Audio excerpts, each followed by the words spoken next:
السلام علیکم۔ امام ابو حنیفہ رحمۃ اللہ علیہ کی ذہانت کا ایک واقعہ۔ ایک شخص تھا، اس کی بیوی اس کو منہ نہیں لگاتی تھی اور وہ سو جان سے اس پر عاشق تھا۔ بیوی کی طبیعت شوہر سے نہیں ملتی تھی، اس لیے وہ طلاق لینا چاہتی تھی، مگر مرد طلاق نہیں دینا چاہتا تھا۔ مرد اس کو یہی نہیں کہ ستاتا نہیں تھا بلکہ محبت کرتا تھا، مگر وہ رہنا ہی نہیں چاہتی تھی۔ ایک دن دونوں میاں بیوی بیٹھے ہوئے بات چیت کر رہے تھے۔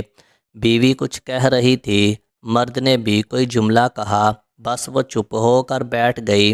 مرد نے کہا، اگر صبح صادق سے پہلے پہلے تو نہ بولی تو تجھ پر طلاق ہے۔ وہ چپ ہو گئی اور ارادہ کر لیا کہ میں خاموش رہوں گی تاکہ اس سے کسی طرح پیچھا چھوٹ جائے۔ وہ بیچارہ پریشان ہوا، وہ ہر لمحہ بلوانا چاہتا تھا مگر وہ بولتی ہی نہیں تھی۔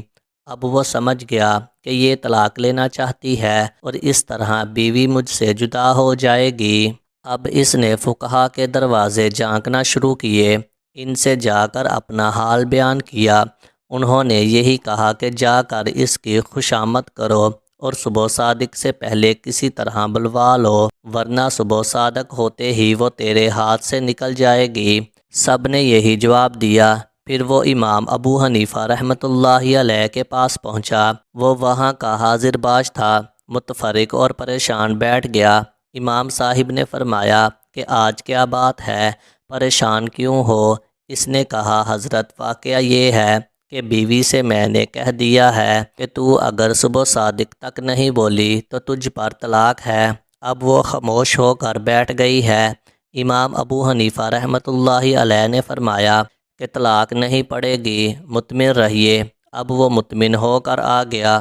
فقہا نے امام صاحب پر لعن طعن شروع کیا کہ ابو حنیفہ رحمۃ اللہ علیہ حرام کو حلال بتانا چاہتا ہے، ایک صریح حکم ہے، اس کو کہہ دیا طلاق نہیں پڑے گی۔ امام صاحب نے یہ کیا کہ صبح صادق میں جب آدھا گھنٹہ رہ گیا تو مسجد میں جا کر زور زور سے تہجد کی اذان دینا شروع کر دی۔ اس عورت نے جب اذان کی آواز سنی تو سمجھی صبح صادق ہو گئی، بس بول پڑی اور کہنے لگی، صبح صادق ہو گئی، میں مطلقہ ہو گئی، مجھے طلاق ہو گئی، اب تیرے پاس نہیں رہوں گی۔ جب تحقیق کیا تو معلوم ہوا کہ صبح صادق نہیں ہوئی، وہ تہجد کی اذان تھی۔ لوگ قائل ہو گئے کہ واقعی امام صاحب فقیہ بھی ہیں اور مدبر بھی۔ ویڈیو اچھی لگی ہو تو ویڈیو کو لائک کریں، شیئر کریں اور مزید اسلامک واقعات اور وظائف والی ویڈیو دیکھنے کے لیے میرے چینل کو سبسکرائب کریں۔